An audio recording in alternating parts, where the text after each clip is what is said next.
ઓય જમકડી, હા બોલો ને. 3જી તારીખ પહેલા છે ને તારું જે બી કામ હોય ને એ બધું પતાવી દેજે, બરાબર? કેમ 3જી તારીખે શું છે? અરે 3જી તારીખે આપણા વ્યારાના દાદા મોરિયા ગ્રુપના ગણપતિ દાદાનું ભવ્ય આગમન છે. व्यारा की गलियों में आया है तू, खुशियाँ सबकी लाया है तू.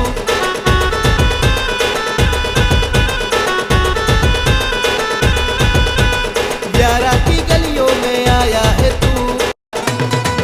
3જી તારીખે સાંજે 7 વાગ્યે રોકીસ્ટાર બેન્ડ સાથે મિશન નાકાએથી ગણપતિ દાદાની શોભાયાત્રા નીકળી સયાજી ગ્રાઉન્ડ પર પહોંચશે. સયાજી ગ્રાઉન્ડ પર લાઇટ શો અને માતાજીની આરતી કરવામાં આવશે અને ત્યારબાદ અલગ અલગ આદિવાસી સમાજના નૃત્યો રજૂ કરવામાં આવશે. मोरिया मोरिया मोरिया रे दादा मोरिया का राजा मोरिया रे. मोरिया मोरिया मोरिया रे. વ્યારાના દાદા મોરિયા ગ્રુપ તરફથી આગમનમાં પધારવા આપ સૌને હાર્દિક આમંત્રણ પાઠવીએ છીએ. व्यारा की गलियों में